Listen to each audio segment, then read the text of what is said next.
All right, good to see everybody this weekend. Hope the week's gone well. Obviously, we put out the statement yesterday regarding Coach Nichol. We're able to tell the team yesterday afternoon, and so as you can imagine, a lot of emotion with the guys, and then certainly a lot of the staff members. So many of the staff members that we have, we're very close to Dave. A lot of the guys and people here have worked with Dave at various other stops, and so just a difficult day. I mean, I don't know how else to describe it. Just a really, really difficult day. We'll definitely miss him more than you can imagine. It's just a guy that really loved ball. I told the players the other day I'd go home at night. Here kind of the last couple of weeks when he wasn't feeling too good, and he didn't want to talk about none of that. All he wanted to talk about was how the guy's doing, how's the install going, how's the walkthrough, is zooming in to everything we did. I mean, that's just shows you kind of who he was, man. He loved ball. He loved SC, loved this place. This was a dream for him being able to come here. So certainly thoughts and prayers, as we said, are with the Nichol family, and he'll certainly be missed and definitely remembered. And we'll certainly have a few things with our football program to honor Dave and his legacy and his memory as we go forward. I will now open it up for questions. You can raise your hand. Ryan, we'll start with you. Hey, Lincoln, thanks for doing this. I know you mentioned on Twitter that Dave was one of those guys who really taught you about football and about coaching. I just wondered if you could expand on that. Where did that relationship start, or how did that start at Texas Tech between the two of you? Yeah, I mean, honestly, there's a strong possibility I wouldn't be in college coaching without him.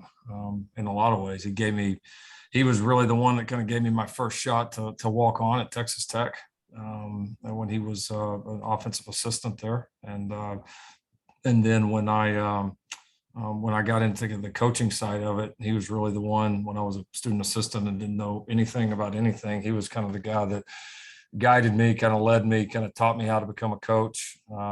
He taught me the offense really when I was a player. I really spent as a walk-on quarterback coming in, you're fighting, scrapping, clawing, trying to learn everything you can. And I probably bugged him to death those early years trying to learn it all. And he was just great to me the whole time. And that was kind of him. He, like anybody that knew him, Dave was one of those people. He didn't care like where you're from. He didn't care like your rank in the organization. He treated the head coach the same way he treated some first day walk on, the same way he treated that was just him. He was just a really good person to all people, and I certainly benefited from that early in our time, and we had a great relationship through the years. He's really funny, really witty, could impersonate anybody as good as anybody as I've ever seen. His Mike Stoops impersonation is as we've got some old videos that I'm sure we'll be breaking out, but they're some of the funniest things you've ever seen in your life. It was just hard not to. People kind of gravitated towards him. That was just him. So yeah, and like I said, without him, both as a player first and as a young coach, without him, I really didn't have any other like ends into this business, and this business is hard to get into. So I look back on it now and think, man, like had Dave not taken a vested interest in some like no-name walk-on coming in there, I probably wouldn't be here right now. So myself, my family, I mean, we really owe everything to the guy. Did it feel fitting to you when you came to USC that he would be hopefully a part of your staff? Like, was that an instant kind of thought for you? Absolutely. I mean,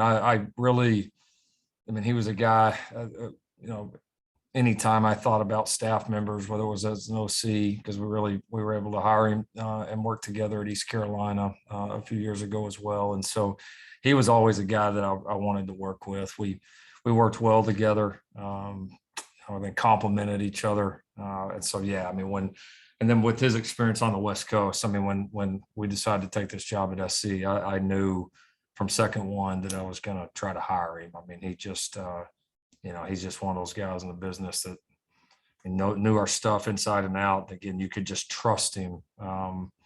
You could trust him so much as a coach. I mean, he was always going to get his job done. He was always going to put the team first. He was always going to get along with every single person in the staff building.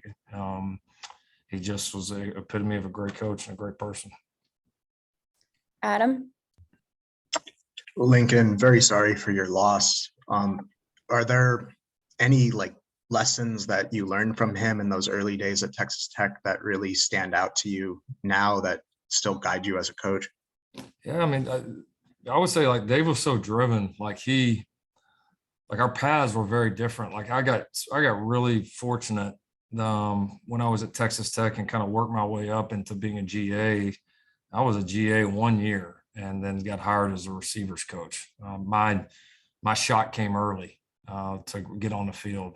Dave, was a way better coach than I was at that age, and probably still is. And he had to fight his way through. He came on. He played at Tech and then did the student assistant thing for multiple years. He went to Cisco Junior College and was an assistant there. I think he made like $10,000 a year. He had to. I can remember telling me. I mean, they painted the lines on the field. They would paint the locker room. They did repairs. They did everything. They were the academic counselor. They did everything. I mean, it's a hard job. And then came back to Texas Tech, GA again for 3 years, on to Baylor, GA again, on to Arizona, GA again. I mean, he had a long road to getting his first assistant job with Mike Stoops at Arizona, and Mike was smart enough to hire him. And so, yeah, I think just his perseverance through, I think when a lot of people would have given up, because those are hard years when you're a GA. I mean, you're not making no money. You're doing all kinds of different jobs at all kinds of different hours. And he knew what he wanted to do. And yeah, he told me the other day as we were talking that if he had it all over, he'd do it exactly the same way. So that was just kind of the perseverance and pushing through it and willing to do, anything within your power to do what you want to do in this life. And you mentioned, wanting to do things to honor him through this season. Are there any concrete ideas at this point, or is it just kind of so early in the stages? Yeah, still too early, but I think we've got a couple of thoughts and we'll certainly make those available to you guys and obviously announce those as they become reality. Antonio? Hey, Lincoln, you talked about how so many people on the staff work with Dave as well. Just how difficult has it been to kind of process that emotionally while like holding a practice today and kind of going forward? Yeah, I mean, yesterday was tough. I think everybody was just in a little bit of a fog, like a haze yesterday, man. It just really didn't seem real. So really, really tough, just an emotional day. I mean, you put on your game face and work, but I mean, it was tough. I think today it was good to get back on the field. I mean, that's where Dave loved to be. He loved the field as much as anybody. And so probably for us, I don't know, you take some piece in that you're out there doing what he loved to do. And then also, in some ways, probably for us, you kind of get away from it a little bit when you get busy, like anytime, everybody's been through tough things in their life, and sometimes getting busy and trying to get locked in on other tasks is a good medicine. So that's, I know personally speaking, has been helpful for me. Anything else? All right. Well, Ryan, we'll do this last one. Ryan. On a slightly different note, Lincoln, I know you've talked, it seems like a lot about leadership, and I know that seems to be an important thing for you in terms of establishing that in a culture early on. I guess I just wondered, especially in the early stages, what are kind of the keys as you see it to really finding that in the locker room and establishing that early? I know you had a speaker like a couple of weeks ago, Tim Kite, I believe, come in. I guess I'm just wondering how those early steps work in terms of making that change.